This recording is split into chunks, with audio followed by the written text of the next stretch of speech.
Web solution আইটির পক্ষ থেকে web design basic কোর্সের পার্ট 5 এ সবাইকে স্বাগত। তো আজকে থেকে মূলত আমরা শুরু করব সিএসএস এর কাজ, অর্থাৎ আমরা কিভাবে একটা ওয়েবসাইটের যে ডিজাইন এইটার কালার এবং অন্যান্য বিষয়গুলো কিভাবে আমরা করতে পারি, এটা মূলত সিএসএস এর মাধ্যমে করতে হয়। সো আমরা চলুন একটু স্লাইডে যাই। তো ফার্স্টে আমরা একটু বোঝার চেষ্টা করি যে সিএসএসটা কি। ওকে, সো আমরা একটু স্ক্রিনে দেখলে আমরা এখানে দেখব লেফট সাইডে HTML, রাইট সাইডে HTML প্লাস CSS। এই ইমেজটা দেখে আমরা বাম পাশে যেটা দেখতেছি এটা একটা কঙ্কাল, আর ডান সাইডে যেটা দেখতেছি এটা একটা সুন্দর মানুষের অবয়ব। তো এইটা দ্বারা বোঝাচ্ছি যে HTML-টা মূলত হচ্ছে একটা স্ট্রাকচার। এটা কঙ্কালের মতো আপনার বডির স্ট্রাকচার, যেটা আমাদের যেরকম বিভিন্ন হাড্ডি দিয়ে এটা যে তৈরি, ঠিক এই জিনিসটা HTML-ও সেম এরকম একটা স্ট্রাকচার তৈরি করে। CSS-টা হচ্ছে কি আমাদের যেরকম রক্ত মাংস অন্যান্য যে আমাদের বাহিরের যে পোশাক আশাক একদম ফিটফাট যে বিষয়গুলা, তো এইটাই মূলত CSS। অর্থাৎ CSS হচ্ছে HTML এর সেই স্ট্রাকচারটাকে সুন্দরভাবে উপস্থাপন করে বিভিন্ন কালার এবং বিভিন্ন যে লুকিং দিয়ে, এটাই মূলত হচ্ছে CSS এর কাজ। তো এটা ছিল আমাদের একটু মানে শর্টে বোঝার বিষয় যে CSS-টা কি এবং HTML-টা কি।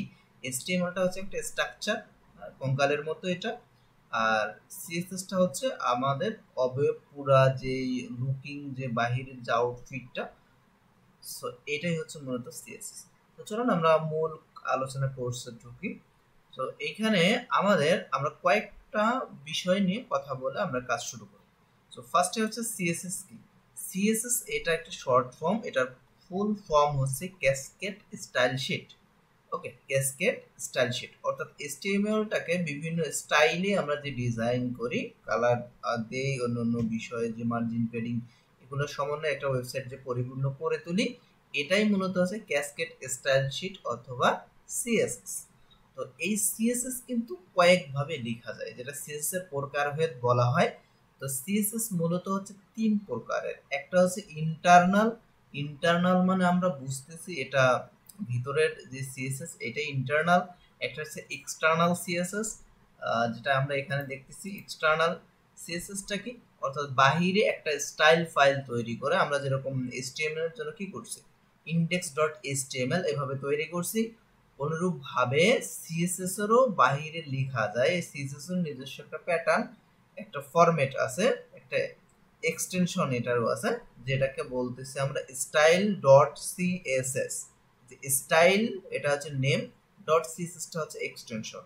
তো এরকম করে আমরা দিতে পারি ওয়েব সলিউশন it.css। তাহলে কি ওয়েব সলিউশন it এটা CSS ফাইল। এইরকম আমরা যেটা যেটা করতে চাই সেইটার আমরা শেষের যদি নাম দিয়ে .css যদি দেই, সেই ক্ষেত্রে ওইটা CSS ফাইল। এরকম আমরা index.html দিচ্ছি, এটা HTML ফাইল। যদি home.html দেই, এটা HTML ফাইল। about.html দেই, এটা HTML ফাইল। বাট CSS এর ক্ষেত্রে আমরা যদি দেই যে home.css, এটা হোম পেজের CSS, about.css, এটা about পেজের CSS। এইভাবে করে আমরা কিন্তু আলাদা আলাদা CSS ফাইল তৈরি করতে পারি এবং ওই CSS ফাইলটা আমরা HTML এর সাথে সংযুক্ত লিংক করে দিতে পারি।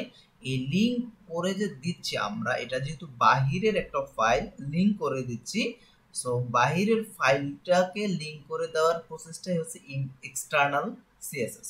একটা হচ্ছে আমরা HTML ফাইলের ভিতরে যদি আমরা কোড করি, সেটাকে আমরা ইন্টারনাল CSS বলতেছি, যেহেতু এটা HTML এর ভিতরেই করতেছি এই কারণে এটাকে বলা হচ্ছে ইন্টারনাল। আর এক্সটার্নাল কোনটা, আমরা যদি বাহিরে HTML এর বাহিরে যদি একটা আলাদা করে CSS ফাইল ক্রিয়েট করি, দেন সেইটাকে যদি আমরা লিংক করি, সেটাকে আমরা বলতেছি এক্সটার্নাল CSS। দেন আসেন ইনলাইন। এটা ইনলাইন বলতে কি লাইনের ভিতরে, এটা ইন্টারনালের আরেকটা পার্ট বলা যায়। এটা আপনার HTML এর সাথে লাইন টু লাইন আমরা যদি CSS করতে চাই, ওই লাইনের ভিতরেই আমরা CSS করতে পারি। তো যদিও এটা মানে ব্যবহার করাটা মানে আসলে প্রফেশনালি হয় না, এবং এটা করা অনেকটা এসইওর বিরুদ্ধে আর কি। সো এই জন্য আমরা ইনলাইন সিএসএসটাকে অ্যাভয়েড করি আর কি, যতটা পারি আমরা পুরোপুরিটাই অ্যাভয়েড করি বলা চলে। সো ইনলাইন সিএসএসটা তারপর আমাদের একটু জেনে রাখা ভালো। সো এটা হচ্ছে মূলত ইনলাইন, অর্থাৎ আমরা ওই লাইনের ভিতরে আমরা স্টাইল লিখে ওখানে সিএসএস করতে পারি। সো এটা ইনলাইন সিএসএস বলা হচ্ছে।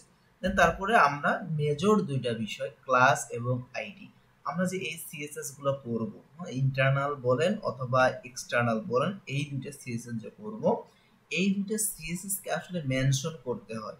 অর্থাৎ একটা ওয়েবসাইটে কোন জায়গায় কি কালার হবে, কোন জায়গায় কি ফন্ট হবে, তো এটা তো আপনাকে ক্যাচ করতে হবে, ধরতে হবে, ঠিক না? ধরেন আমি বললাম যে আমাদের এই ইমেজটা একটু বড় হবে, এই ইমেজটা একটু ছোট হবে, হ্যাঁ, অথবা আমরা এই বাটনটা গ্রিন করব, এই বাটনটা রেড করব। সো ওইটা আমরা কিভাবে ধরবো, কিভাবে আমার এইচটিএমএল ফাইলকে বোঝাবো যে তোমার প্রথম বাটনটা গ্রিন হবে, তার পরের বাটনটা রেড হবে, এটা আমরা কিভাবে বোঝাবো? এটাকে কল করতে হবে, ঠিক আছে, কল করতে হবে। এটাকে এই কারণে বলা আছে ক্লাস, ঠিক আছে, অর্থাৎ ক্লাসের মাধ্যমে আমরা এটা কল করতে পারবো। একটা নাম দিব, সেই নামটাকে আমরা ক্লাস বলতেছি।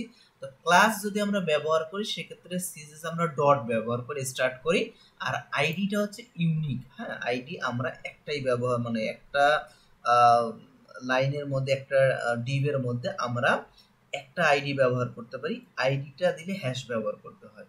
সো আইডিও ব্যবহার করা যায়, আবার ক্লাসও ব্যবহার করা যায়। ক্লাস ব্যবহার করলে আমরা একটা প্রপার্টির ভিতরে অনেকগুলা ক্লাস ডিক্লেয়ার করতে পারবো একটা ডিভের মধ্যে, বাট একটা ডিভের মধ্যে আমরা আইডি একটাই ব্যবহার করতে পারবো। আইডি ব্যবহার করলে এটা সিঙ্গেল হয়ে যায়, অর্থাৎ আমরা একটা ডিভের মধ্যে একটাই শুধু আইডি ব্যবহার করতে পারবো।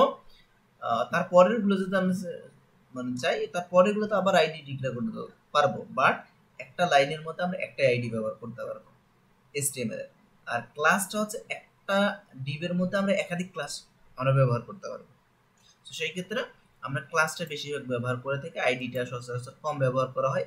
যদি আমাদের এক্সেপশনাল কিছু কাজের প্রয়োজন হয় সেক্ষেত্রে আমরা আইডি ব্যবহার করতে পারি, অথবা আমরা চাইলে দুটাই ব্যবহার করতে পারি একই সাথে।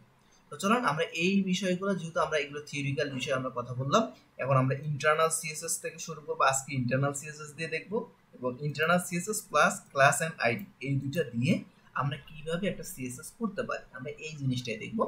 দেন আমরা পরবর্তী এক্সটার্নাল সিএসএস নিয়ে কাজ করবো। ওকে, এখন আমাদের এই যে বিষয়গুলো ইন্টারনাল এবং এক্সটার্নাল যে বিষয়গুলো বলতেছি, সিএসএস এর কিছু প্রপার্টিস আছে, ঠিক আছে।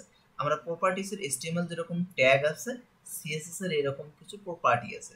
এইচটিএমএল ট্যাগের ক্ষেত্রে আমরা যেখানে বি ট্যাগ ব্যবহার করতেছি, পি ট্যাগ ব্যবহার করতেছি, এ ট্যাগ ব্যবহার করতেছি, তো সিএসএস এরও কিছু বিষয় আছে, যেরকম ফন্টের জন্য একটা ট্যাগের মধ্যে আমরা যদি এইচটিএমএল এর ট্যাগ বলি, তাহলে সিএসএস এর ক্ষেত্রে সেটাকে আমরা প্রপার্টি বলি।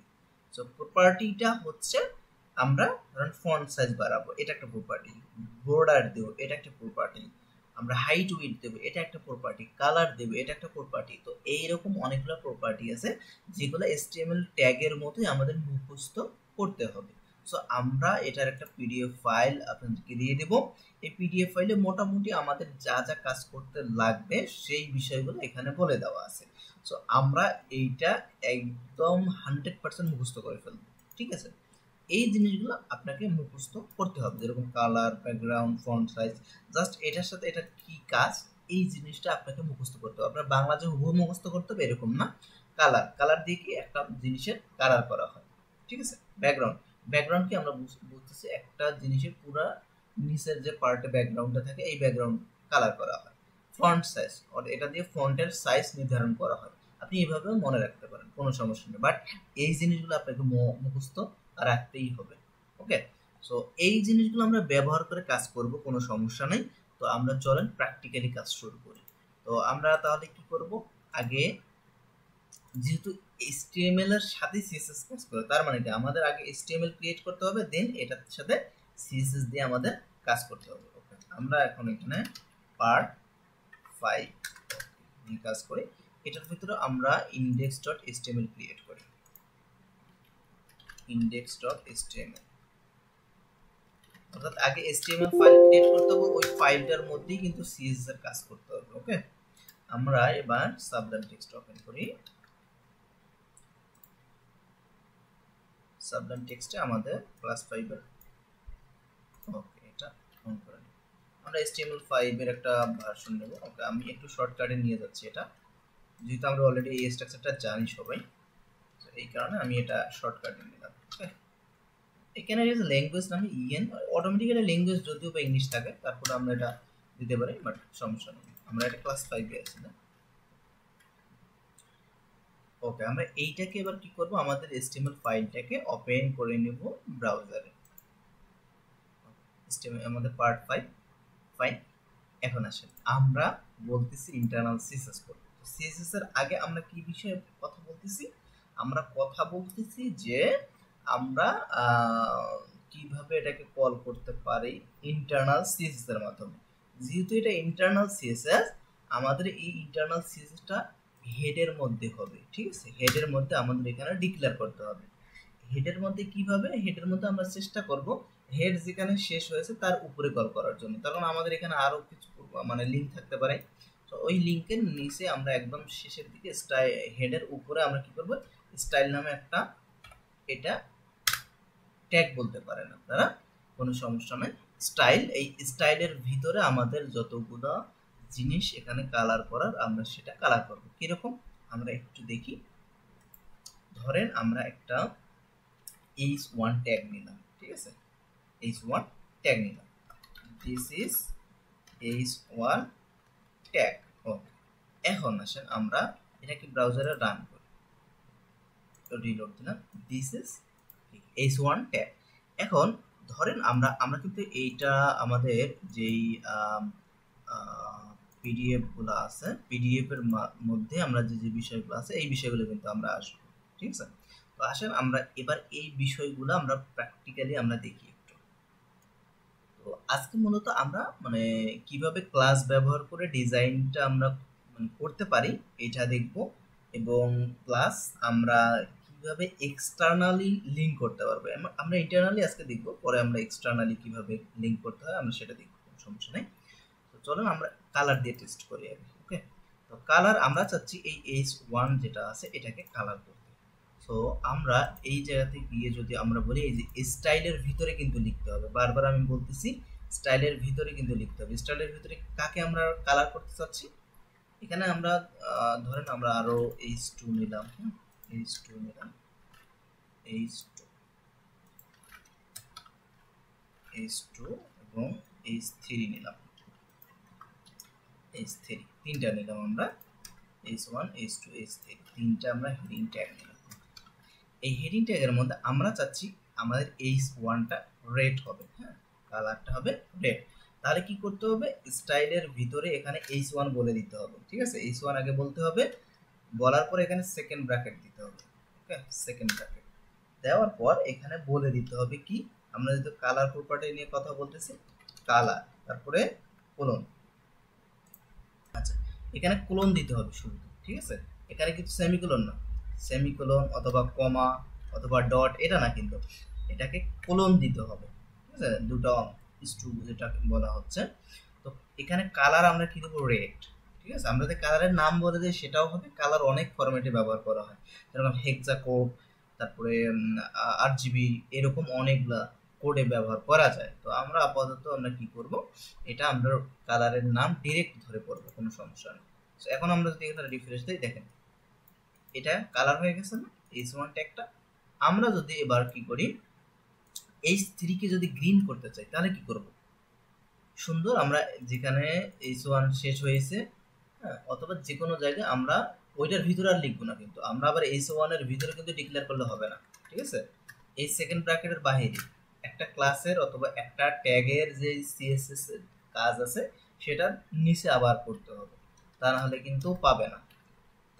তাহলে আমরা কি h3 কে বলতেছি, তার মানে h3 ডিক্লেয়ার করতে হবে, বলে দিতে হবে h3 বলার পর আবার কি করতে হবে, সেকেন্ড ব্র্যাকেট দিতে হবে, আবার কালার দিতে হবে কি, ধরেন আমরা বললাম গ্রিন, গ্রিন। ওকে এবং এটাতে শেষে আপনারা চাইলে সেমিকোলন দিয়ে ক্লোজ করে দিতে পারেন। দেখেন এটা কিন্তু গ্রিন হচ্ছে, গ্রিনে যদিও বা বোঝা যাচ্ছে না, আমরা এটাকে যদি ইয়েলো করি তাহলে বুঝতে পারবো।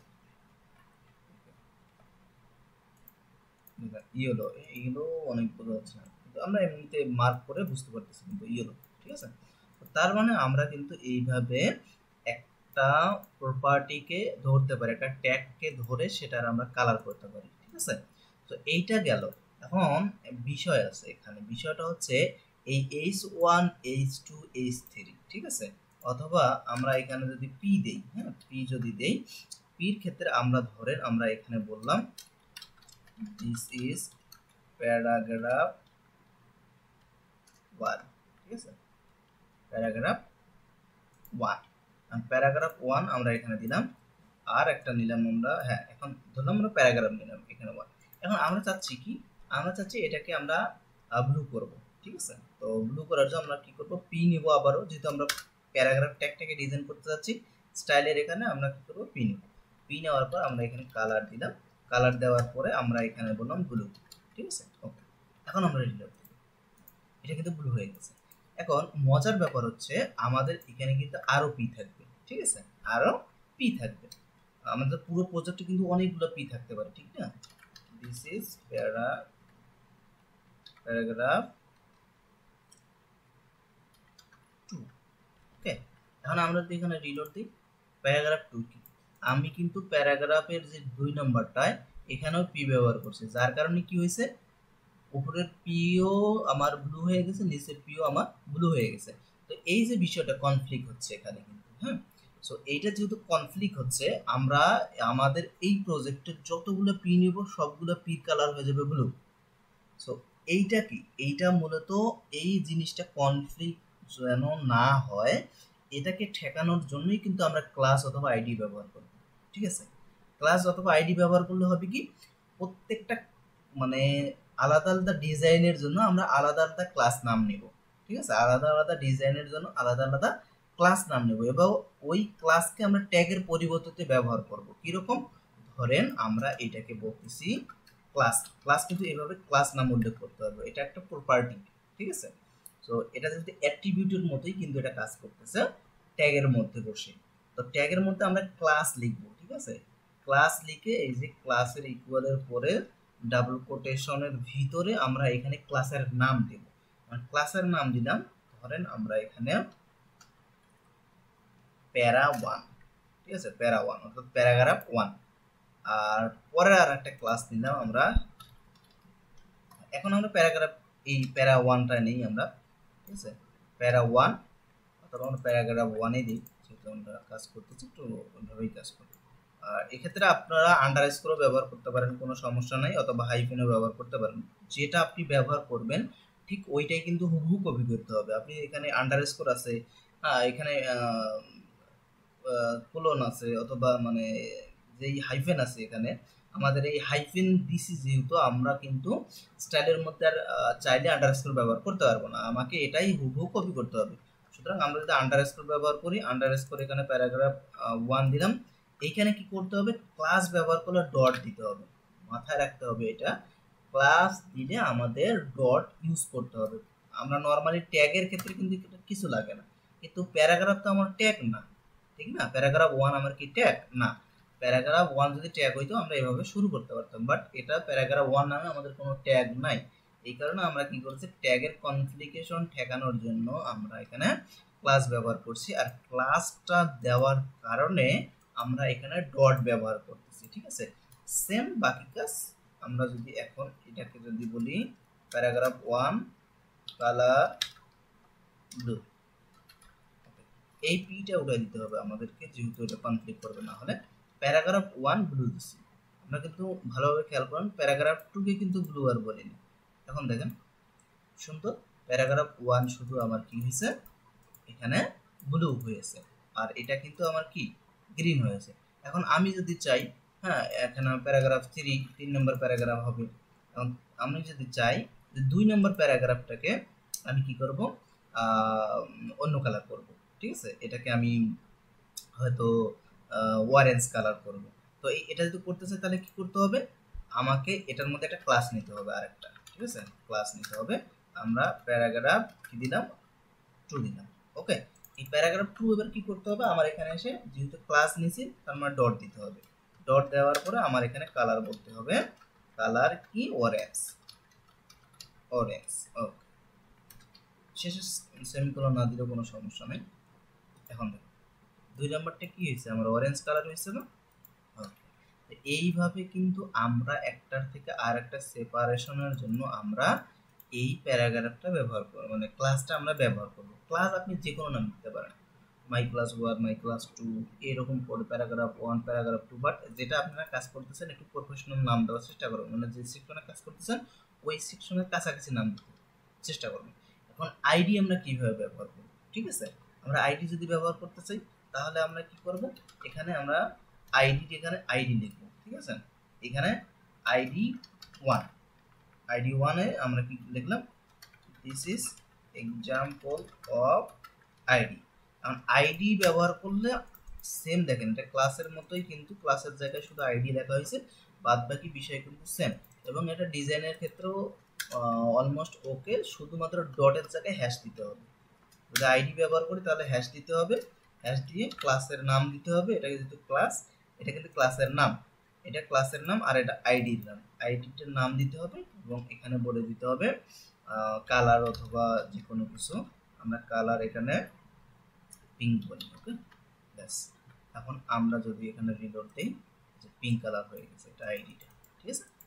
এইভাবে মূলত আমরা ক্লাস এবং আইডি ব্যবহার করতে পারি, এবং ইন্টারনাল সিএসএসটা আমরা কিভাবে কাজ করাইতে পারি আমরা এইটা দেখলাম। সো ইনশাআল্লাহ পরবর্তীতে আমরা বাকি ক্লাসে আমরা দেখব কিভাবে এক্সটার্নাল সিএসএস দিয়ে আমরা এই কাজগুলোই করতে পারি, এবং আমরা পুরো যে প্রপার্টিগুলো আছে সেগুলো নিয়ে কথা বলবো। তো সেই পর্যন্ত সবাই সুস্থ থাকবেন, ভালো থাকবেন, আল্লাহ হাফেজ।